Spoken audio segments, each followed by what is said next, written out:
Salve família vascaína, sejam bem-vindos a mais um vídeo aqui no canal. Quem ainda não me conhece, o meu nome é Mário Coelho e por aqui todos os dias você encontra as últimas notícias, novidades e informações sobre tudo o que acontece no dia a dia do nosso Vascão. O vídeo de hoje, como sempre, está repleto de assunto importante para a gente abordar. Então, primeira coisa aqui, já queria convidar você que está chegando por aqui pela primeira vez para você vir fazer parte aqui da nossa família vascaína de quase 500 mil, de quase 500 mil vascaínos aqui no YouTube. Então tudo que você precisa fazer é correr logo aqui embaixo desse vídeo, você vai ver um botão bem grande escrito inscreva-se, ou ele vai estar em vermelho ou em branco, dependendo aí do tipo de aparelho de celular que você está usando. Assim que você ver esse botão, você clica nele, se inscreve no canal e não pode esquecer também de ativar o sino das notificações que fica ali, logo do lado daquele mesmo botão, para você sempre receber aí no seu celular um aviso, uma notificação, assim que os nossos 3 vídeos diários vão ao ar aqui no YouTube. Lembrando que é um vídeo de manhã, um na hora do almoço e um ali no final da noite vascaína. Combinado? Vídeo de hoje a gente vai trazer todos os detalhes sobre a situação do Campeonato Carioca, como que o Vasco está na tabela, o que o Vasco precisa fazer essa semana, né, nos 2 jogos que a gente terá pela frente para conseguir entrar no G4. Vamos trazer a provável escalação para a partida dessa terça aí, lá em Brasília contra o Nova Iguaçu e também já para o jogo contra o Fluminense. E também vamos trazer novidades aí sobre a espera, né, que a gente estava para anunciar o nosso próximo reforço e também a expectativa por mais contratações que podem pintar ainda essa semana aí no nosso Vascão. Então já convido cada um de vocês a assistir, acompanhar o nosso vídeo aqui até o final. Peço, como sempre, aquela ajuda, aquela moral de vocês, deixando aquele joinha, deixando aquele like logo aqui embaixo do nosso vídeo. E como eu falei lá atrás no começo, se você chegou aqui pela primeira vez, quer aí ficar bem informado com todas as notícias, tudo o que acontece no Vasco diariamente e o melhor de tudo, de graça, não tem que pagar nada, corre lá embaixo, se inscreva no canal e venha fazer parte da nossa família. Combinado? E antes de começar o vídeo, galera, queria aí trazer uma novidade muito bacana do nosso parceiro aqui do canal, o aplicativo OneFootball, né? Além de ter gols, melhores momentos, campeonatos aí ao vivo com imagem, jogos em tempo real, agora eles colocaram uma funcionalidade nova lá no aplicativo deles, que é o Live Clips, que durante os jogos ali, Sul-Americana, Libertadores, vários outros campeonatos, você pode assistir os melhores momentos durante o jogo, né? Acabou de ter um lance, você já pode ver esse lance lá com imagem. Então quem ainda não tem o aplicativo OneFootball instalado no celular, vou deixar o link aqui embaixo, é o primeiro link na descrição do vídeo de hoje e de graça, não tem que pagar nada, só instalar no celular e automaticamente você já vai poder acompanhar a notícia do Vasco, jogos em tempo real, jogos com imagem, muita coisa bacana que tem por lá, beleza? Então bora começar o vídeo falando aí da próxima partida do Vascão. Lembrando que essa semana o Vasco entra em campo 2 vezes pelo Campeonato Carioca. Na terça agora, lá em Brasília, contra o Nova Iguaçu, né, o jogo que foi transferido lá para a capital brasileira, né, do Distrito Federal. E o segundo jogo dessa semana é o primeiro clássico do ano, contra o Fluminense, domingo no Maracanã. Lembrando que o Vasco nesse momento está na 6ª colocação com 2 jogos a menos. O Vasco tem 8 pontos, Fluminense, Bangu, Volta Redonda e Botafogo que estão às nossas frentes ali. 2 deles têm 6 jogos e outros 2 têm 7 jogos. E o Vasco só depende dele mesmo essa semana para poder conseguir entrar no G4, conseguir passar o Fluminense aí, né? Se a gente conseguir 2 vitórias, uma na terça e uma no domingo, nesse confronto direto que a gente tem contra o tricolor das Laranjeiras. Para o jogo de terça-feira, Maurício Barbieri aí treinou a equipe ontem, mesmo sendo domingo. Os jogadores foram para o CT Moacir Barbosa, fizeram ali, né, mais um dia de preparação intensa, diga-se de passagem, né, mais um dia de treino ali muito pegado, mesmo no calor do Rio de Janeiro aí, que não tá brincadeira, né, então jogadores do Vasco ali voltando, né, aos treinamentos ali para poder já se preparar, né, para essa partida de terça. E o nosso treinador tem um desfalque já certo para esse jogo, que é o volante Rodrigo. Ele levou o 3º cartão amarelo na goleada do Vasco contra o Resende, né, diga-se de passagem, o Rodrigo foi um dos principais jogadores nessa última partida. Quem deve substituí-lo é o De Luca, Patrick De Luca, que chegou ali, foi um dos primeiros reforços do Vasco aí para o ano de 2023, jogador de 22 anos, chegou do Bahia, né, um jogador que tem um pedigree, né, um jogador que tem realmente um futuro bacana pela frente. Eu gostei da entrada dele no último jogo, no segundo tempo, jogador que mostrou ali ter categoria, tem um bom passe, mas eu quero ver ele jogando agora desde o início, né, quero ver como ele vai se desempenhar aí, começando como titular. O restante do time provavelmente será muito parecido. Eu vi muita gente pedindo a entrada do Orediano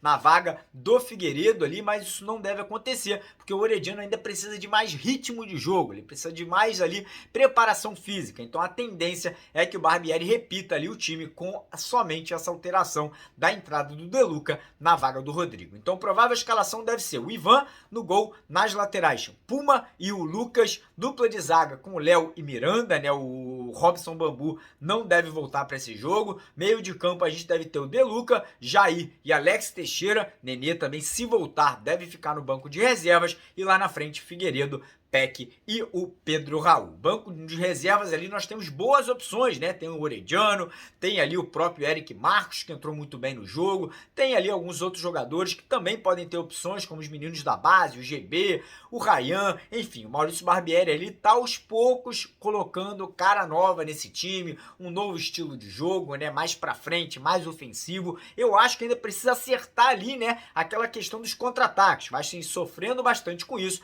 mas no último jogo, com a entrada do Rodrigo, já teve uma evolução muito grande em relação a isso aí. Então a tendência é que o Vasco faça uma boa partida, consiga evoluir ainda mais, né, o padrão de jogo, questões táticas, preparo físico e, obviamente, o entrosamento, que é o mais importante nesse início de temporada, né? Um time que vai oscilar tanto para o lado bom quanto para o lado ruim, mas a gente quer ver nessa oscilação aí cada vez menor para que o Vasco possa aí ganhar cada vez mais consistência no decorrer da temporada. Eu tô acreditando muito na vitória do Vascão e quero saber sua opinião aqui embaixo nos comentários do vídeo de hoje. Se você também tá confiante, se você também tá acreditando, bota lá o seu palpite para a partida dessa terça-feira lá em Brasília, jogo que vai acontecer às 21h10, às 9h10 da noite, com transmissão ao vivo, com imagem logo daqui, ó, da minha, eu que vou fazer a transmissão para vocês lá no aplicativo da Dali. Quem ainda não se cadastrou, vou deixar o link da Dali aqui embaixo na descrição do vídeo de hoje para você se cadastrar e assistir o jogo com a gente por lá, beleza?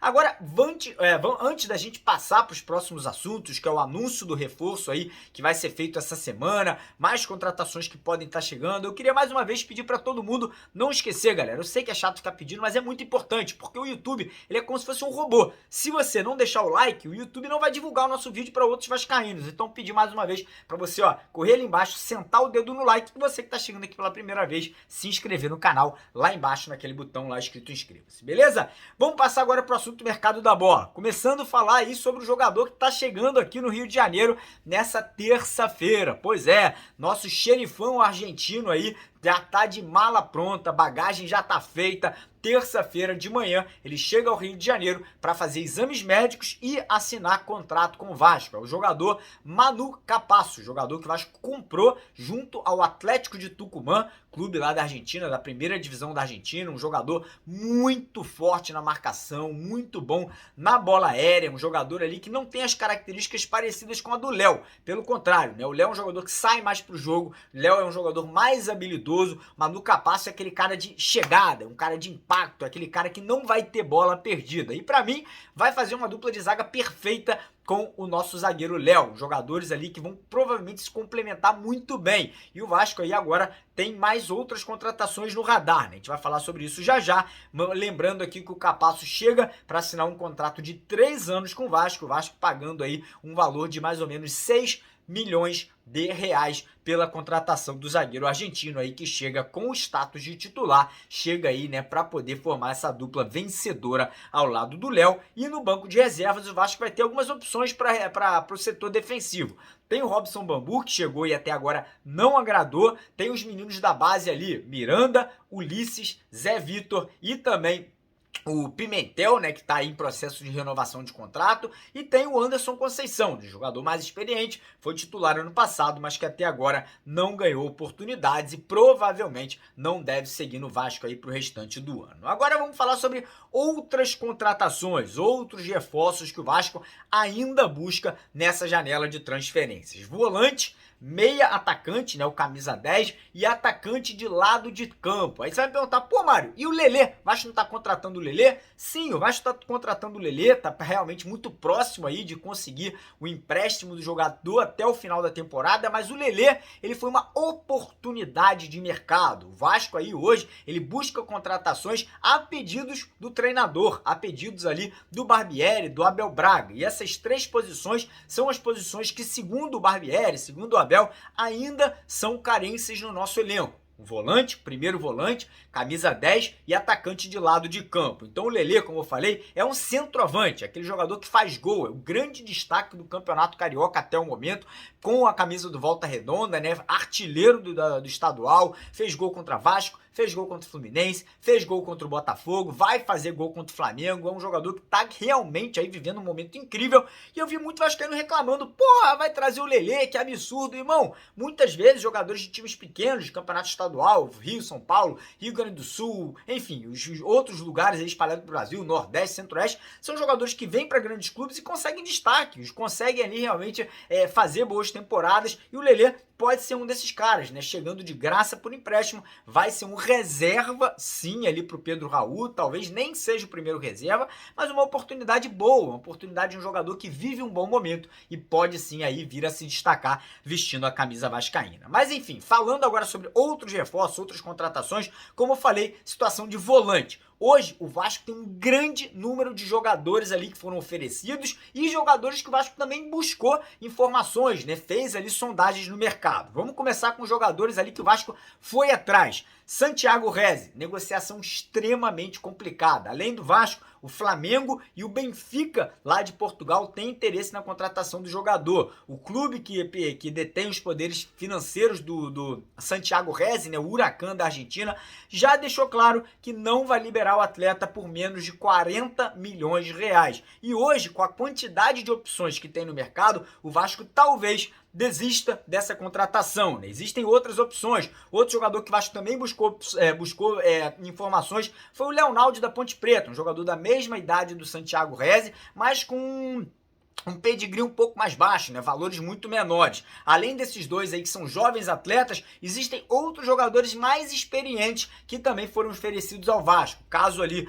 do Charles Aranguiz, chileno que atua no Bayer Leverkusen, o contrato dele tá acabando agora em junho de 2023, jogador que foi oferecido ao Vasco. O Vasco nesse momento analisa uma possível contratação. O Bruno Henrique, ex-volante do Palmeiras, outro jogador multicampeão, por onde passou, ganhou título, jogador aí que também chegaria com certeza absoluta para fazer uma grande dupla de volante ao lado do Jair. E tem a situação do ex-Cria, né? Na verdade do Cria, mas ex-jogador do Vasco, Souza, que também está em término de contrato lá no Besiktas da Turquia e poderia ser mais uma opção ali para jogar nessa vaga de volante. Então o Vasco tem um leque de opções, tem um número ali de jogadores que foram oferecidos ou que o Vasco correu atrás e provavelmente pelo menos um desses atletas deve chegar aí no decorrer das próximas semanas. Se vai ser um jogador de mais nome ou um jogador mais jovem, a gente não sabe ainda, nos resta aguardar, né, e torcer para que quem chegue possa buscar essa vaga de titular para jogar ali ao lado do nosso Jair, né, que vem fazendo uma boa temporada até agora. Agora passando ali para meia, para camisa 10, né, mesma coisa, o Vasco tem um grande número de jogadores sendo especulados, sondagens que foram feitas, jogadores que foram oferecidos, mas até agora nenhuma resolução, nenhum jogador assinou o contrato. E algo me diz que o Vasco está esperando a janela europeia. Parece aí que realmente o Vasco está de olho num nome mais pesado, né? Num nome ali de um jogador que tenha um impacto maior para esse elenco vascaíno, e talvez esse jogador esteja na Europa, em término de contrato, ou de repente um jogador que possa vir por empréstimo de algum grande clube do futebol europeu, né? Algum jogador que não esteja vivendo um grande momento por lá. Mas enfim, nomes aí que já foram sondados, especulados, são Franco Fagundes, Igor Coronado, Reynoso, o Acosta, dois jogadores que estão nos Estados Unidos, e também o Matias Rojas, né? Esse aí pode até chegar. É um jogador que está em término de contrato no Racing agora, da Argentina, um paraguaio de 30 anos, né? Um pouco experiente já, um jogador ali mais rodado, mas enfim, até agora também não temos ali aquela situação já resolvida, né?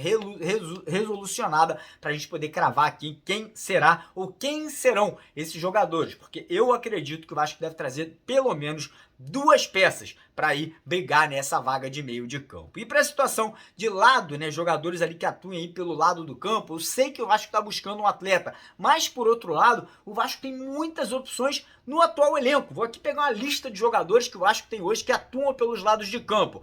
Gabriel Peck, Figueiredo, Luca Orediano, Eric Marcos, Alex Teixeira, Marlon Gomes. Você fala, pô, o Marlon não joga no meio? Ano passado estava jogando aberto pelos lados. Eu gosto mais do Marlon pelo meio, mas é um jogador que também pode jogar aberto pelos lados. Egnaldo, o próprio Vinícius, que a gente às vezes não critica, não gosta, mas é um jogador que joga pelos lados de campo. Então olha só, cara, é uma lista gigante de atletas ali que podem jogar ou pela esquerda ou pela direita, e ainda assim o Vasco busca mais uma opção no mercado. Então isso mostra que o Vasco não tá para brincadeira, que a 777 não tá para brincadeira, que eles querem realmente montar, fazer um time forte, competitivo, primeiro, para não dar susto no torcedor vascaíno durante o Campeonato Brasileiro, e digo mais, buscar já sim uma vaga, uma classificação para Libertadores. É difícil? É muito difícil, é um primeiro ano aí sob o comando dessa empresa, é um ano de formação, de trabalho, de construção, de entrosamento. A maioria dos jogadores nunca jogou junto e a gente tem que levar isso em consideração, a gente tem que entender que essa equipe está sendo montada e que as coisas não vão acontecer do dia para a noite, assim, ó, num piscar de dedos, ou no estalar de dedos, ou num piscar de olhos. Então, eu quero aí que o torcedor acredite, eu quero que o torcedor tenha um pouquinho de paciência. Eu sei que é difícil, acho que vai perder um jogo ali, vai perder um jogo cá, a torcida vai ficar chateada, vai falar que tal jogador não presta, que aquele jogador é ruim e tudo mais, mas se a gente não tiver calma, se a gente não deixar o trabalho ser feito, mais complicada vai ser a vida aí da empresa que tá tocando o futebol vascaíno nessa temporada. Beleza, galera? Então, mais uma vez, agradecer a presença de todos vocês, pedir para você não esquecer de deixar aquele like, se inscrever aqui embaixo no canal e vir fazer parte da nossa família vascaína por aqui, beleza? Hoje aí, por volta das 4h10 da tarde, a gente faz o nosso segundo vídeo e às 8h30 da noite, nossa live aí vai comer solta com a presença ilustre de um dos maiores radialistas do Brasil inteiro. Vai estar ao vivo com a gente aqui, talvez também o meu irmão Zé Colmeia marcando presença na nossa live hoje à noite, beleza? Então, enquanto marcado hoje, 4 da tarde, nossa segunda edição, e às 8h30 da noite, nossa live, nosso ao vivo aí com a sua presença. Um abraço de vascaíno para vascaíno, porque aqui é Vasco. Valeu!